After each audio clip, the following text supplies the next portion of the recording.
Okay, well, good afternoon. Hi, and welcome to the Placemaking for Town Centre webinar series. My name's Jen Heal. I'm the Deputy Chief Executive here at the Design Commission for Wales.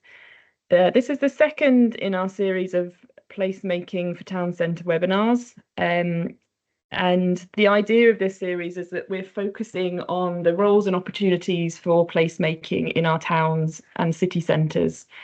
The topics that we're covering through this series have been informed by the feedback that we've had from various regeneration partners and others. And so last month we looked at embedding placemaking in local authorities. If you missed that and you want to catch up on it, it's available on our website. And we'll drop a link to that in the chat so you can get access to that. The next one, so you can plan ahead and pop it in your diary, is November the 21st, same time, sort of a lunchtime slot. And that's going to be on empowering communities through placemaking. So really thinking about how do we get local people involved and engaged with placemaking in our town and city centres. And we'll also pop a link to that in the chat as well. After that, we have planned a session on vacant units, green infrastructure, and others. So there are more to come. But this week we're focusing on placemaking in promoting private sector investment.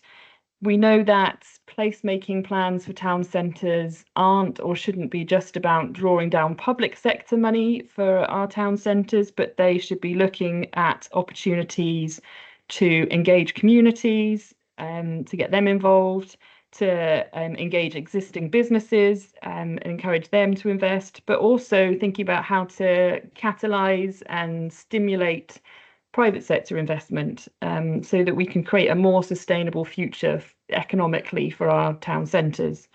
So really pleased to be joined by two speakers today to explore that topic. Simon Gale from Rhondda and Taff County Borough Council. He's the Director of Prosperity and Development.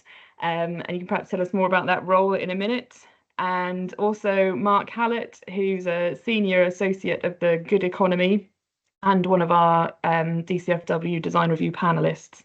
And they're going to be exploring this topic today through their presentations.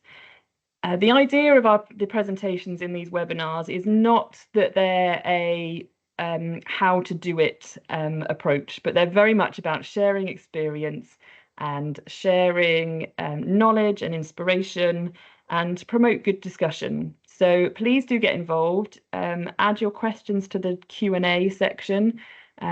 We'll pick those up at the end of the two presentations, and we should have time for a good discussion after the presentations.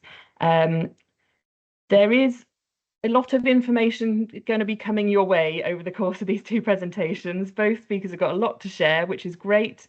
If you miss it or you want to go back and look at it again, the video of this webinar will be available after the session as well.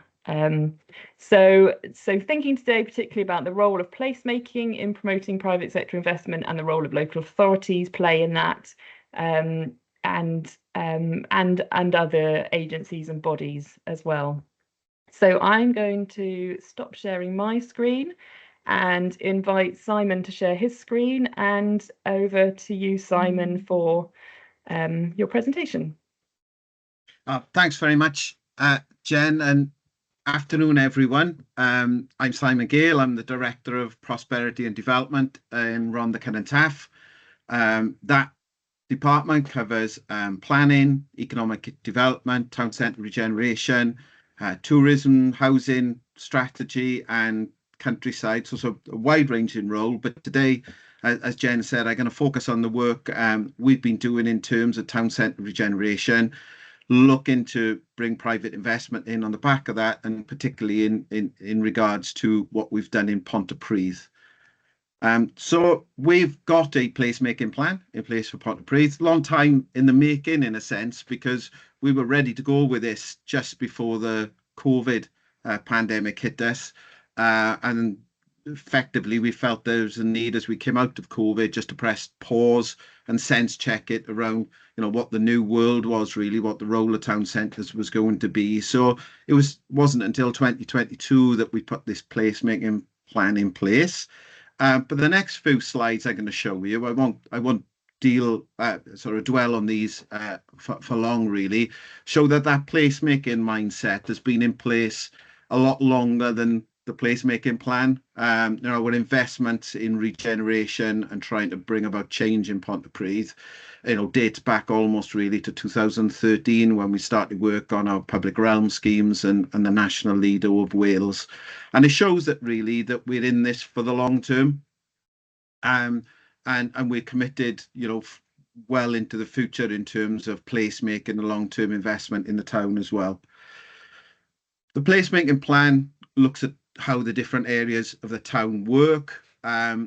Interestingly, our maths isn't particularly good in RCT. We've got 5 quarters in our placemaking plan. But what it does identify on this particular screen, I'm not sure if you can see my cursor, but at the southern end in red is what we call the southern gateway. At the northern end in yellow is the northern gateway. But we have either owned or have acquired the vast majority of land and buildings in both those areas. And that's very much been the focus of our hands-on investment in the town. And also the sort of grey area to the side, you can see the very large Ynys Park as well, which we really see as a jewel in the crown for the town. And we've invested heavily in that over the last few years as well. The middle of the town then is privately owned. It's the town centre itself and then the market quarter, and very much, I guess, sets the scene really for the complementary way in which the town is being regenerated, both from public investment and private investment. So just moving on, I'll start to talk a little bit more in depth now about our regeneration projects. One you'll be quite familiar with, and this was one of the very early regeneration projects that we carried out, was the National Leader of Wales in Ynys Park.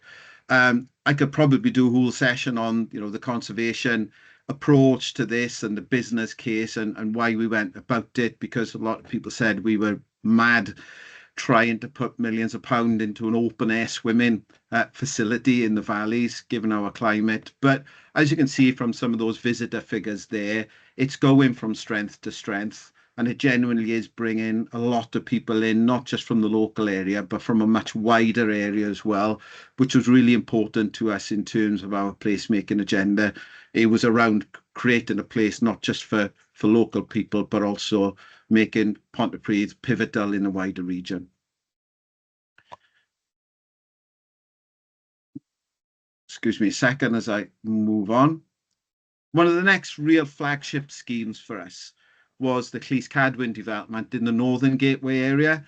So as you can see from the pre-development photos here, it was a pretty bleak, vacant 1960s indoor shopping arcade with an inland revenue office building behind it. A lot of failed private sector schemes that never, excuse the dog shouting at the postman, quite a few failed private sector schemes that never came forward. A lot of it caused by a complicated land ownership position. Effectively, we stepped in and acquired the whole lot, demolished the site, and then proceeded to build then the Llys Cadwyn development, some of which you'll be familiar with, but now is the home to Transport for Wales. It's their headquarters. In the middle building, council has moved staff in from out of town locations. In the upper floors, there's private sector companies in the lower floors, and then this building there to the right occupies a state-of-the-art library and a really modern gym as well, which has got a strong membership. As I said, we recognise the park as a major asset for the town and a way of bringing visitors in and providing some really high quality facilities for local people as well. So we've invested in a range of projects in the park, the most recent of which is Canolfan Taff, which is a really nice scheme there that is used by the whole community. There's a huge range of well-being activities and events that are put on there. It's really well used, from young people doing history sessions through to much older people doing craft and well-being, yoga, all that sort of thing. And as you can see, there's a really good horticultural facility within that centre as well.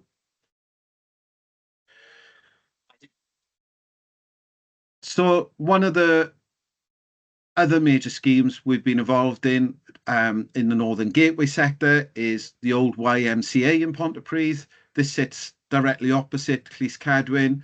Again, a scheme that was struggling to go anywhere. It was funded by the Arts Council, but some real difficulties in making the whole thing stack up. We stepped in, acquired the property. We did quite a significant value engineering sort of session with it to bring it within budget, and that's been delivered now, and it's really successful. It's run by a company called Artis with the Arts Council, and you can see the big difference there in terms of the external. But there's some fantastic activities again run from there. Lots of social activity there. There's a nursery there. There is repair shops. There's a creative art studio, and it's used 20, right every day, 7 days a week, and is a really good facility in the town, bringing lots of footfall in. I think the last of our sort of major schemes completed in the Northern Gateway sector is a significant investment using UK Levelling Up Fund in the Mooney Arts Centre, which had closed down due to lack of patronage. It was quite ruined internally, I suppose, through a 1980s sort of, it almost was had a shoebox inside it, there was so much paneling.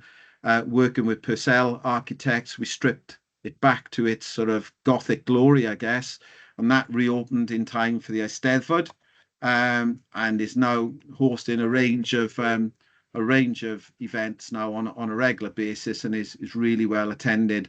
I'd urge anyone to go and take a look at it. The photos really don't do it justice. It's a really nice facility, and that's run for us now by Arwen Cultural Trust. And as I say, they've got a fantastic program of events again that's bringing lots and lots of people into the town. Down in the southern gateway side of the town, again, we've invested heavily. Some of you may recognise the old Angharad nightclub and bingo hall behind it, a real monolith of a building that had fallen into disrepair. It was suffocating the top end of town. There's a number of listed buildings either side of it. Some of them are quite low, just 2-storey. It was dominating the end of town. Again, failed private sector investments in this one. So we acquired in 2020. We demolished it within a year, and it's now been redeveloped. This again was done in time for the Eisteddfod, but this is really part of our placemaking strategy for the southern end of town, where we've got the train station here in the bottom left-hand corner. We've put in a new bus interchange right at the top of this intervention here, which now links bus services with the train services. It's opened the end of town up to give a natural entrance then from people coming off the train station, and over just to the right here in the middle, close to the railway, is the former Marks and Spencer site, which we've also acquired, and I'll show you the plans for that. But the idea is that we've got a much more open end to the town here within the conservation area that gives a clear route through into the town, and also a much better access into the park as well. So this is what the former Marks and Spencers and Dorothy Perkins and Burton site looked like. Again, the high street changed. They pulled out of the town. The buildings were going to become increasingly dilapidated. Through some complex negotiations with the Arcadia Group and Marks and Spencers, we acquired the site. It's a tricky one to develop, as you can see from that middle slide. The whole site is built on Victorian piers over a river. and there's not much terra firma for us to base anything on. So we've demolished the buildings now, and actually we've talked to Jen and the team in DCFW around our ideas here, and it goes back to just trying to create far more breathable, usable space within the town, very much in accordance with what people were telling us in our consultation and engagement on the placemaking plan. So the thinking now is this, again, public realm, creating strong linear routes for people to walk through the town and into the park, again, connecting the town with the river as well. We're at a stage now where we're out to tender for a contractor to actually deliver this scheme. It's been designed by Darton B3, and we're pretty much ready to go and hope to be on site very early in the new year, delivering this part of the Southern Gateway. It's easy to ask a question, I guess, around so what, are you making a difference? And we do bring in independent evaluators, to give us feedback and look at whether or not we're getting good value for money out of the investments that we're making. So I won't go into this in detail, but I think some of the key messages that's coming back from that evaluation is that the town is outperforming national benchmarks for town centres. We know from our traders, which we've got a really close relationship with. We work with the Business Improvement District. We've got a really good team of town centre officers that engage with businesses on a daily basis. They've really got their finger on the pulse. But traders are telling us they are very much more confident in their business and the town than they were, before we started on this agenda. And we're seeing that there's definitely private sector confidence in the town now. One of the major land or property owners is telling us that their bank is now, I wouldn't say falling over themselves to invest in the town, but saying it's a far better prospect than many other towns, which I think they use the word toxic in terms of an investment opportunity where they're freeing up borrowing and lending for Pontypridd. So that we see that's a really good sign. Some of the surveys we're getting back, again, won't go into this in detail, but we're seeing, effectively there are more people visiting the town more often, and now we've got more people working in the town, which itself then is generating more footfall and more spend. What's really good is that people are saying they like the amount of shops, the market, the type of amenity provisions we've got there, and that's very much focused on our plans, I suppose, and the support we give for local independent traders to come into the town on the back of national chains moving out. And we think that's really important in terms of the future viability of the town. And, we use the mantra of, you can't get it on Amazon. If you can't get it on Amazon, can we provide it in the town? Because that's what people are likely to come out of their houses or off online shopping and into the town to get those services.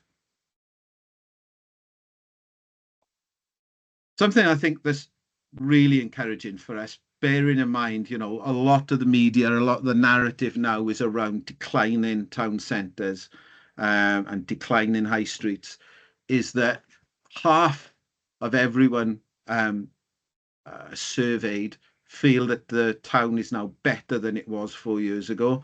And there's very few people, only 22% of town centre users that say the town is worse. And I said, like I said, we don't want anyone saying the town is worse, but that is set against that narrative of declining town centres and declining high streets. So that's something we're encouraged by.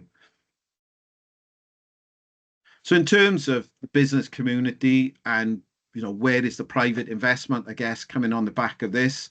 For a start, we've got a strong, as I said, working relationship with businesses. Since 2022, 15 new businesses have opened up in the town centre itself. We're highlighted there, with the Navy backgrounds.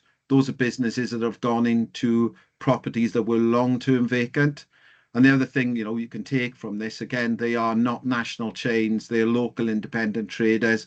And actually, very few of them are charity shops. Very few of them are takeaways. So really pleased with the type and mix of uses we're getting into the town. And there's a couple of businesses there I'd highlight. James Mobility, Cuckoo Madame, I'll come on to them in a second. But Mill Street was where they were located. And Mill Street was the hardest hit by the Storm Dennis floods in 2020. And rather go out of business, those businesses are actually thriving now on the high street. So Cuckoo Madame was one of them. So they were really hard hit by the Storm Dennis floods on Mill Street. We worked with them. We've given them some grant funding. They're now in a much larger store on the high street. They've got stores in Talbot Green, stores in Caerphilly, and we're even big enough to pay to have a stall on the National Eisteddfod Mice as well, and they're doing really, really well. When in all reality, they should have gone out of business in terms of the Storm Dennis floods. I'll just go back one, sorry. Janet's is another great success story for us. So it started up just in a small stall in the Pontypridd Indoor Market. It's done so well. It won a national award for street food in the British Food Awards in 2021. And we've supported that business now to actually have a full-blown restaurant on the street. And we're seeing this with the market, the indoor market in its entirety, really. It's providing a really good incubation space for businesses to make the step from people who were perhaps doing something at home during lockdown, moving into the market, getting their first taste of retail. And we start to see businesses now coming out of the indoor market actually into the high street. And the indoor market itself is full and has got a waiting list for stalls. Storyville Books is how Mill Street, I guess, is regenerating. Mill Street itself now has got a really good mix of quirky uses and independent traders.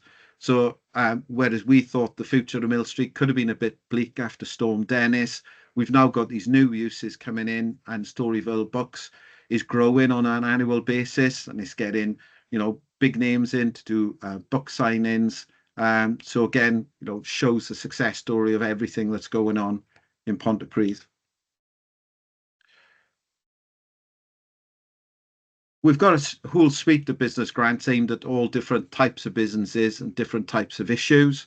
As you can see, there's 10 businesses that have benefited from this grant portfolio. And you can see from the slide as well is that we're leveraging in significant private sector investment on the back of the grant funding that's gone in. I won't go into that in too much detail.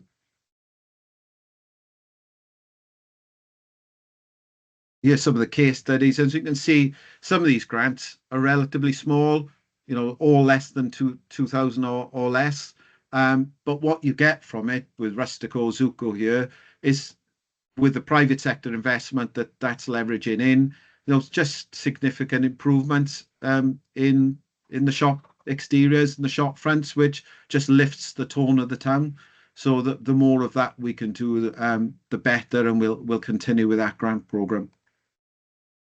We've also got some larger scale property investment grants backed by some of the Welsh Government, Transforming Towns and Placemaking grants, and also UK Shared Prosperity Fund. So you can see there that we put about £500,000 into 3 properties, and that's leveraged in another almost £500,000 on the back of that as well. I mentioned earlier that I think the town's doing really well against some of the national benchmarks. You can see vacancy rates there. So as it stands, I think the current Welsh average town centre vacancy rate is 17%. The last count we did and verified was July 23, and we've got that down to 8.25% vacancy. So that's 16 vacant properties in the town, and at least half of those vacant properties are ones that we've acquired as part of our regeneration activity and a part of our redevelopment plans, and they'll get either demolished and converted into other uses, like some of the public realm I've already showed you, or we're in the process of refurbishing them and bringing them back into use. So we're really pleased in terms of the vacancy rates and it shows, I think, the health of the town. And similarly in footfall figures, at a time when annually footfall figures are going down, down and down in nationally in terms of town centres, Pontypridd footfall figures are going up.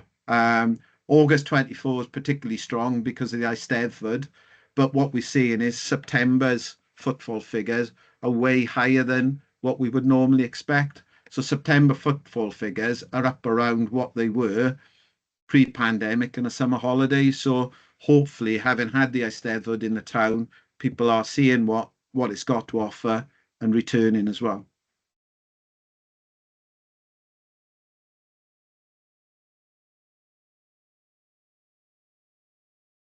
So I guess, for the purposes of today as well, I've touched on some of the private sector money we've leveraged in, but I think what we're starting to see now is some really large properties, like banks, where the high street banks have moved out. These large properties are being acquired and been acquired quite recently. So you can see the left-hand side here is the old NatWest Bank. The middle one is the old HSBC Bank. These guys here on the HSBC Bank, they've got a planning application in now for commercial on the ground floor and hotel space on the upper floor as well, which again is another string we want to add to the bow of the town, because it doesn't really have enough accommodation, and clearly we want more people to come and stay. So we're seeing now on the back of our investment some significant acquisitions and investment coming in from the private sector. And just to finish, really, as some of you may know, we hosted the Eisteddfod in the summer. From what we are hearing, what we're gathering, it was an absolute success. A lot of long-term Eisteddfod goers are saying it's the best Eisteddfod they attended. I guess the thing to point out here, I suppose, from a town centre point of view, is that none of the work we've done in the town centre was to get the Eisteddfod. It's almost the opposite. We couldn't have had the Eisteddfod if we hadn't done it, but we did the work in the town centre because we consider town centres are really, really important and they're a priority for the council. But it does show that actually you can hold an Eisteddfod of this size, or an event of this size, right in the middle of a town centre. And I think it certainly shows the value that the creative sector has got, and the value of culture and heritage as a regeneration tool, as an economic development tool as well. And I guess we're better placed to be using culture and heritage as a regeneration tool and an economic tool than in Wales. So I think probably on that positive note, shall we say, Jen, I'm happy to finish and take any questions. That's great. Thank you so much, Simon. There's a lot to cover there in terms of the work that you've been doing, like you say, over a long time, that long-term perspective. If people have got questions, please pop them in the Q&A, and we'll come to those after Mark's presented. The phrase you used there, Simon, you can't get it on Amazon. I think that's a really good phrase to think about. How do we make our town centres places that are appealing and different, and provide not just the products you can't get on Amazon, but the experience that you can't get on Amazon? And the way you elaborated on that was really helpful. So thank you for that. If you've ever wondered what place-based impact investing is, and you don't know, now is your time to find out, because Mark's going to tell us all about it. Yeah, his presentation is going to cover this and some of the opportunities for local authorities, perhaps the housing sector, to think about the opportunities this presents. So over to you, Mark. Okay, thanks, Simon, for that really comprehensive presentation. I know as a design review panel member, we've been on a journey for over a decade in Pontypridd, and the council are really brave in speculatively developing some areas of the town centre, and it's great to see now that you're transitioning into leveraging in significant private sector money, and that sort of fits in well to what I'd like to talk about, which is place-based impact in investing, with specific reference to the opportunity that faces Wales. I'm going to try and avoid acronyms, but I am going to use PBI, short for place-based impact investing, and DCFW, short for Design Commission for Wales, because I can sense Jen's tension over timings. So what I'd like to talk about is the context of the DCFW place plan reviews that we've been carrying out over recent years, the work that the Good Economy undertakes. I'd like to talk through a conceptual model for PBI and opportunities that I see for scaling up institutional investment in PBI. And then I got some data on the specific challenges facing Wales, and also details of the work that I've been carrying out on PBI labs and also on reporting frameworks. And then I'd like to end up with some Welsh exemplars and conclude with an action plan for Wales. So just to clarify, because I've got a number of non-executive roles, I'm speaking on behalf of the Good Economy, but I'm also a non-exec director of a local authority asset-backed vehicle, one of Wales's largest RSLs, and also a house builder who focuses on carbon neutral homes. So I come at this from a variety of different perspectives that hopefully gives me a holistic review position.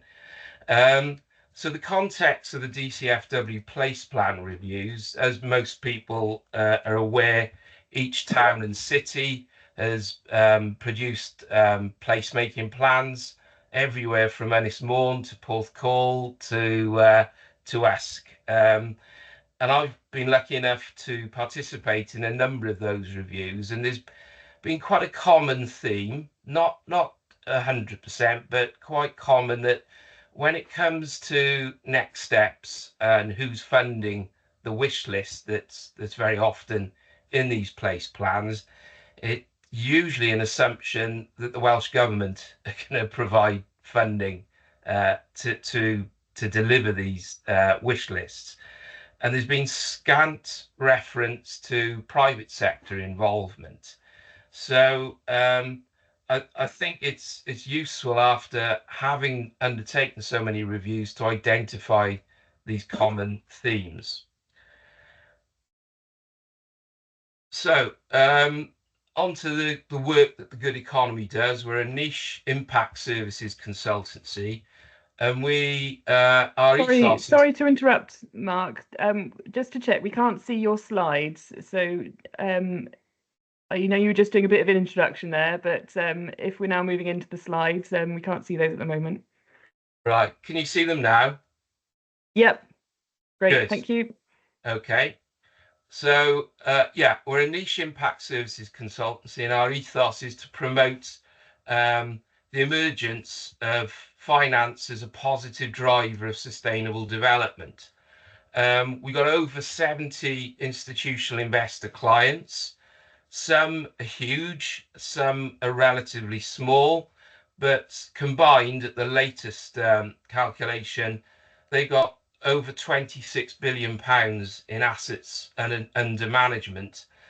And they're invested in what we term the real economy sectors, with particular specialisms in affordable housing, regeneration, and SME finance. And we undertake a number of cross-sector collaborations. The first is around place-based impact investing, and the second collaboration is focusing on the sustainability reporting standards, particularly for social housing. So a lot of the work on PBI has originated from a white paper that was issued in May 2021. We had funding from the Impact Investing Institute, Pensions for Purpose, Big Society Capital, DCMS, and the City of London Corporation. It was quite an iconic white paper, and I know you've all got a lot of things to read, but if you are interested in finding out much more about PBI, that's available. There's a link on the Good Economy website. It was very much England based, with one shining example in Wales, which I'll come to in a few minutes, mainly because there was a lack of data available from Welsh pension funds. So it focused on the £326 billion local government pension scheme, and it created significant interest from both local governments, pension schemes, local authorities, fund managers, asset owners, and other place-based stakeholders. The architecture of place-based impact investing, we based on this sort of portico model, and you can see that there's 7 key themes there.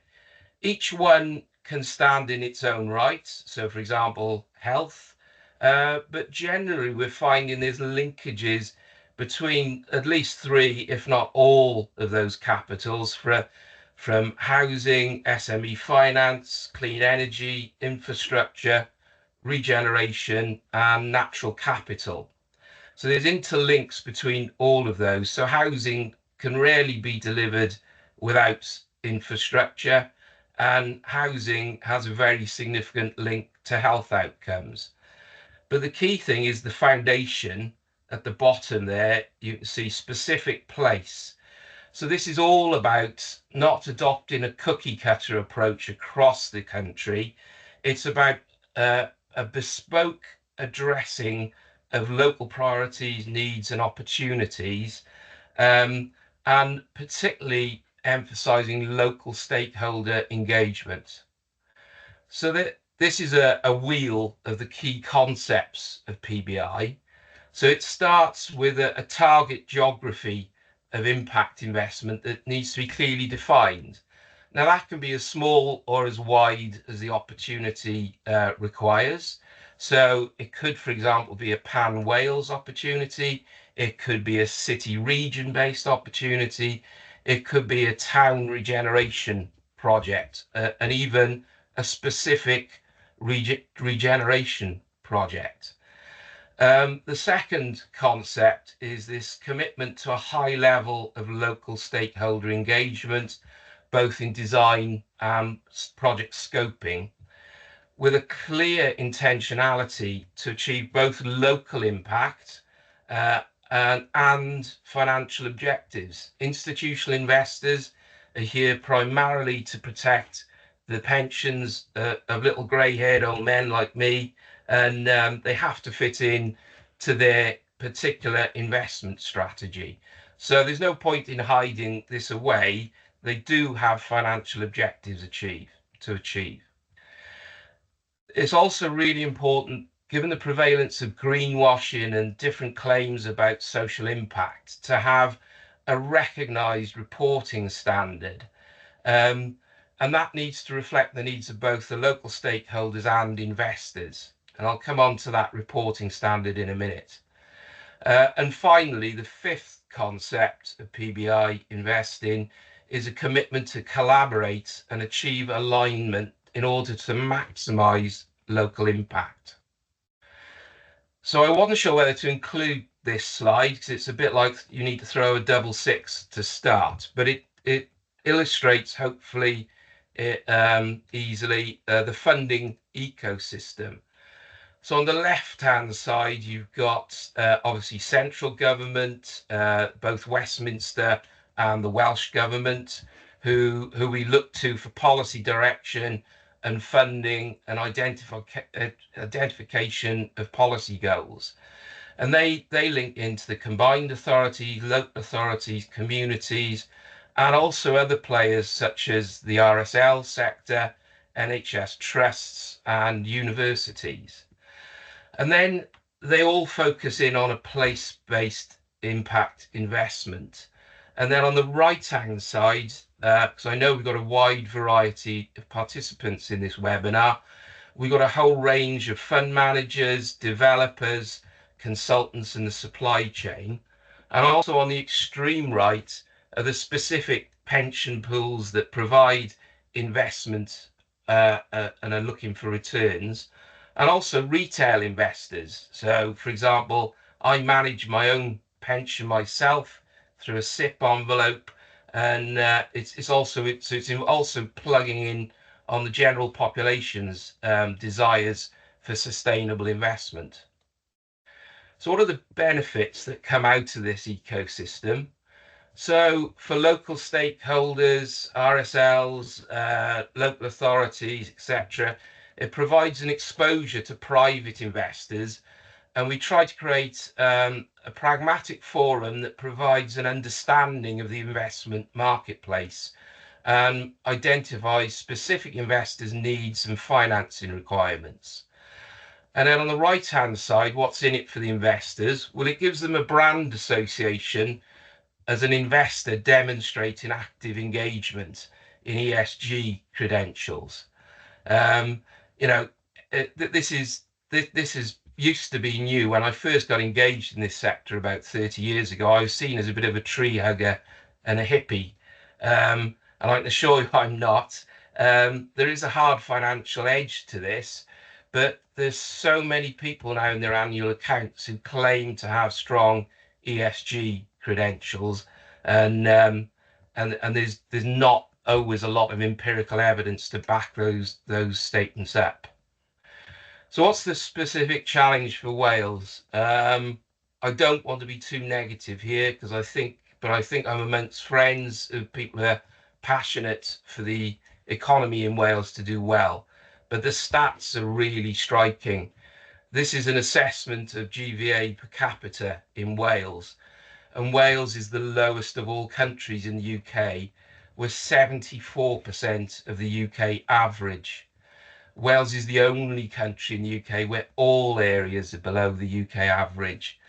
Anglesey, for example, has the lowest prosperity of 49% of the UK average. Even Cardiff and the Vale, which is perceived as the most prosperous area in Wales, is still only 98% of the UK average and 137th out of 179 areas. So that's not a pretty picture.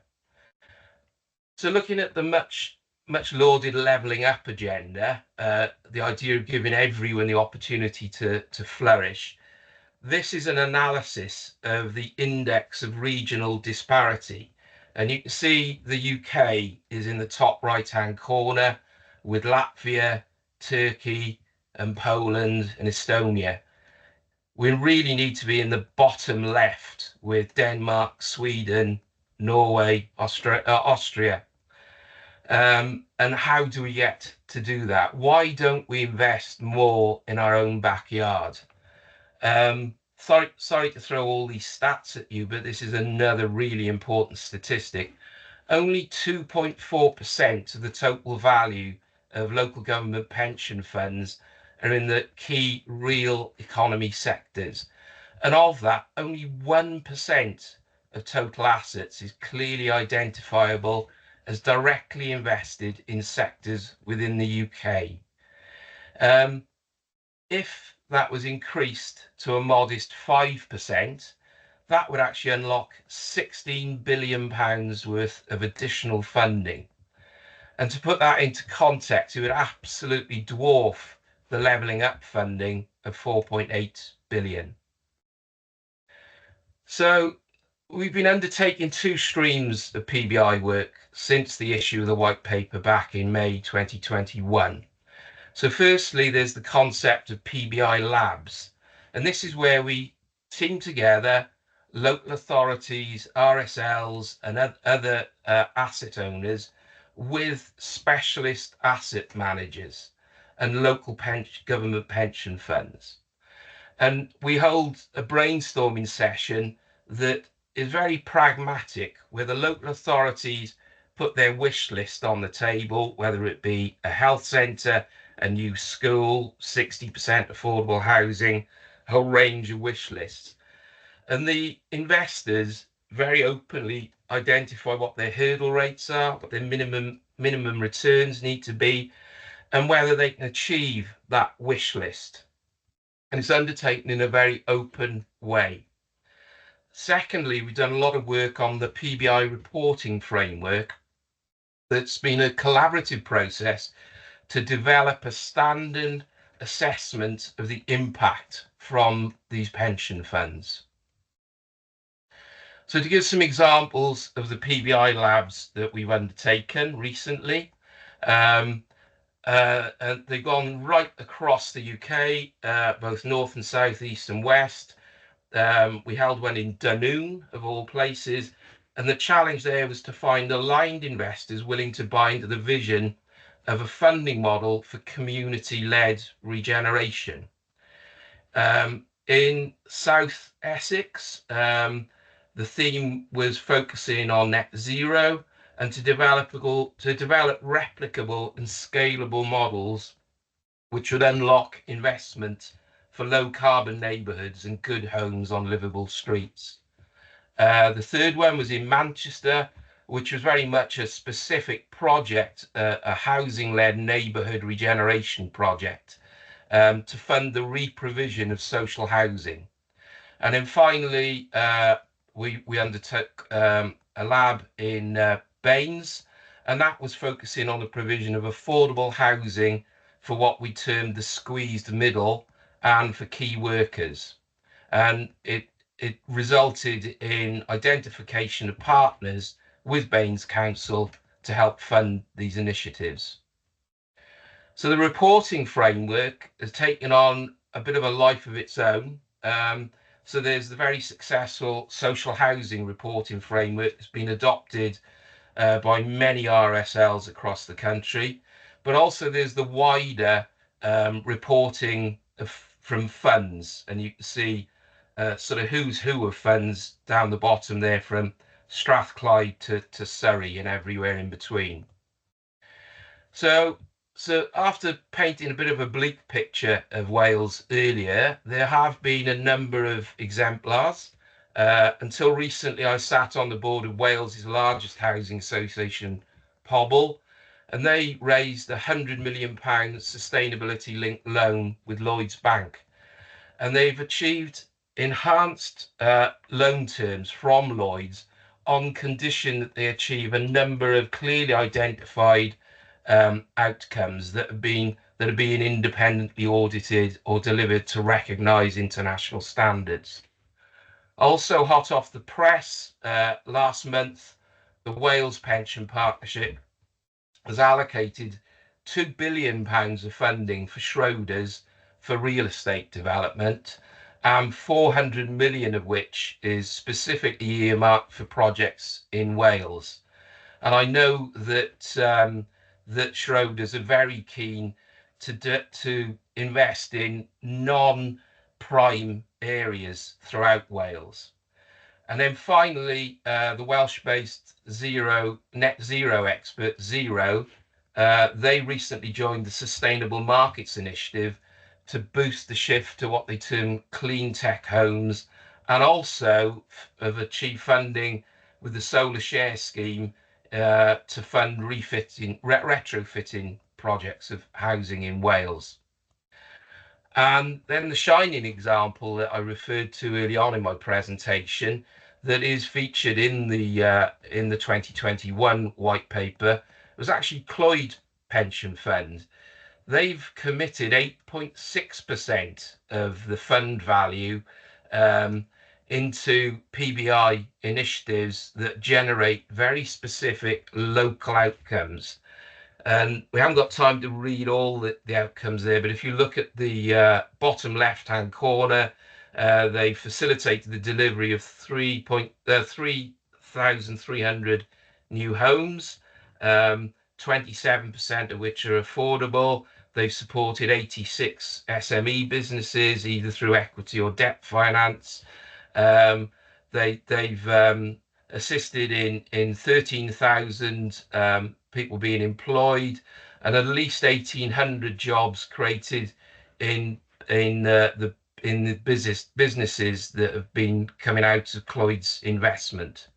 So some really significant outcomes that have been achieved by Clwyd. So that's something to be celebrated.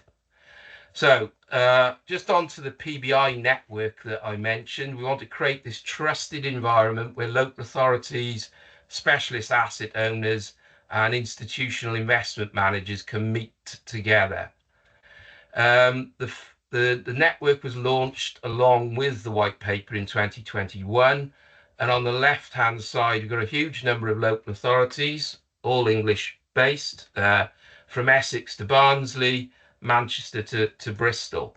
And on the right, we've got like a who's who of institutional investors, both big and small, from Octopus, Thriving Investments, Columbia Threadneedle, and many others.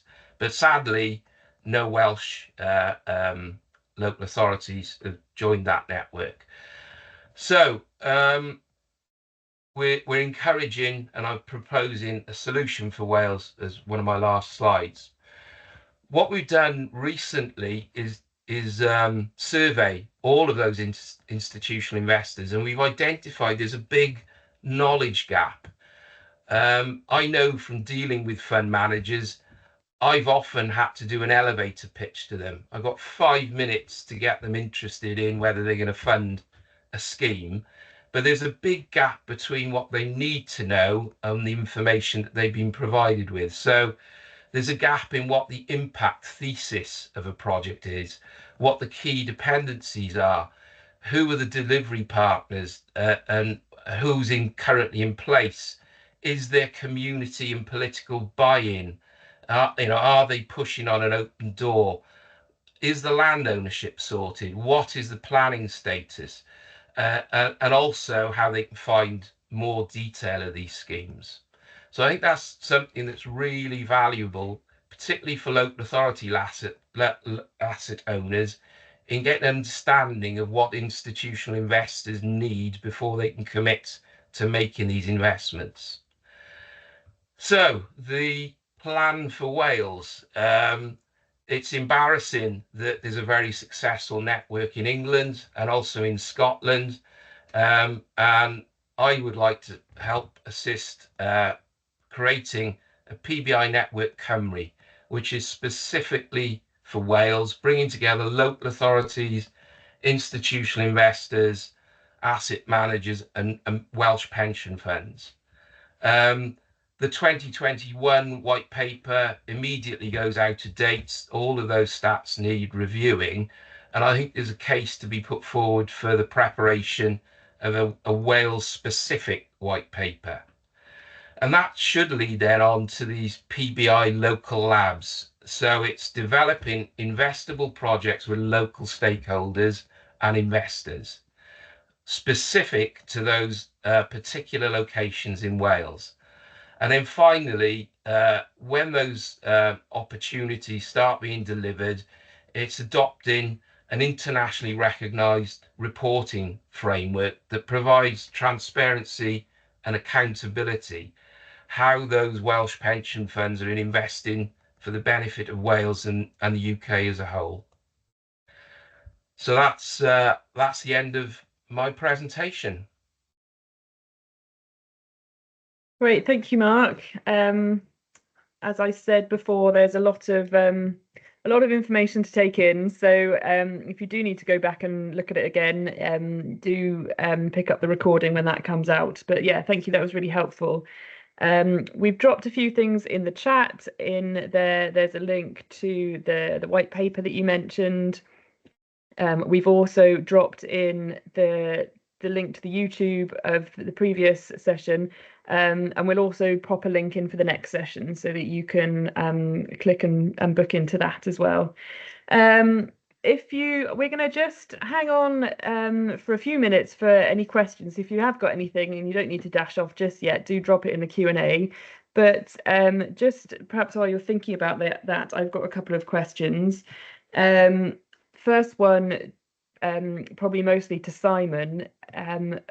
Your role encapsulates a lot of different disciplines and perhaps traditionally separate departments within a local authority.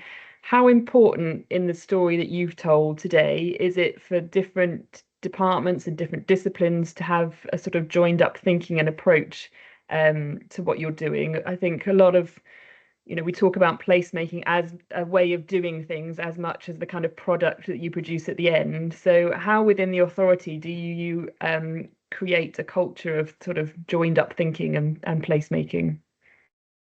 Oh, thanks, Jet. That's a really good question. And I think it's massively important that these projects are not just seen as regen projects or, you know, the ownership of the planning department or whatever. And because the ambition to do placemaking comes right from the top of the organisation, both the leader of the council, the chief executive, and we have a corporate governance process that is agreed by the whole council, really, so that for any of these major schemes and the placemaking agenda itself, we have project boards that have got the director of highways on it, the director of legal on it, the director of corporate estates, obviously myself, and anyone else really who has got a specific role in delivering, so that there is no waiting for highways to come back. There's a land ownership issue over there. That's going to be a stumbling block from us because everyone is bought into that project from the start. So it's, even though, you know, lots of these are in inverted commas regeneration projects, they're very much owned corporately across the whole council. Great, thank you. That's very helpful. And I suppose, Mark, if people have been listening to your present today and thinking, oh, I'd like to be involved in this in some way. I know we've got lots of local authorities on the call. What would be the process for doing that? What would the next steps be? Well, firstly, I definitely bring your early stage proposals for design review to the Design Commission. I had to get that in because Carol Ann is on this call. I can't understand why more people don't bring schemes for design review. It's free. You get the views of probably 8 experts in their field. We had a really enthralling review day yesterday. We did a scheme, for a huge scheme for a whole new community of 450 plus homes, a new primary school, a new village centre. And then we followed that up with a scheme for 14 new homes. So yeah, that would be one good step. In terms of engaging with institutional investors, I think I would certainly recommend investigating joining the PBI network. For local authority and public sector asset owners, it's free.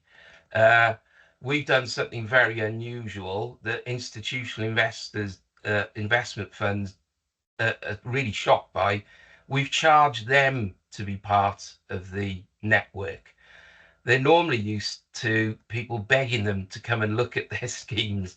So for them to pay, they are really committed to sustainable development and ESG characteristics. I often get asked, how big does the opportunity to be? And I often use the analogy, and this is probably all you remember from my presentation, is these funds are perceived as being a bit like supermodels. They only get out of bed for £100 million plus. That isn't the case. There's a wide variety of size and scale of funds that are members of the network.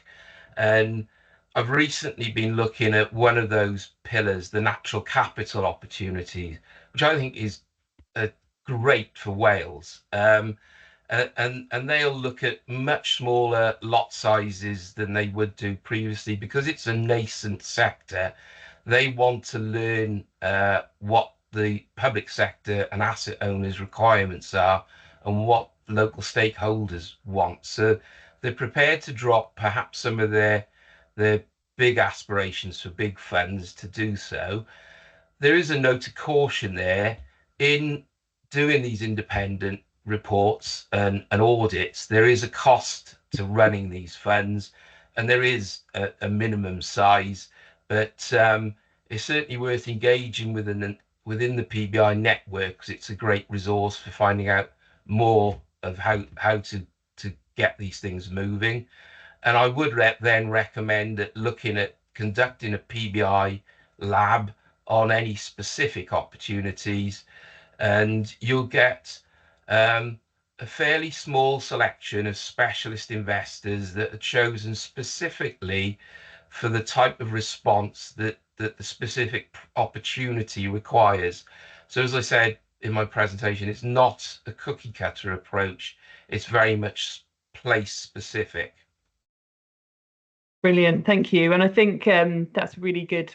Our time has run out, but that's a really good thing to end on about being place specific. And obviously that's a big part of what placemaking plans are about, is about understanding the place, what makes it unique, what are its needs, what are its opportunities.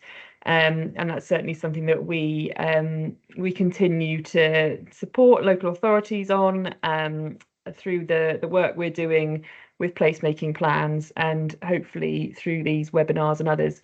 Thank you so much to Simon and Mark. Really helpful presentations, very different content to what we heard last time, and the next one is going to be different again. 3 speakers talking about how to engage communities. I think we'll pick up some themes around culture and heritage that came up today, but with a slightly different angle. So yeah, thank you to Simon and Mark. Thanks for those who have attended and for listening. If you've got any follow-up questions, or if there are any particular topics you would like us to cover in the future, do get in touch. But hope you've enjoyed your sandwich whilst watching, and I'll let you get back to whatever it is you need to do this afternoon.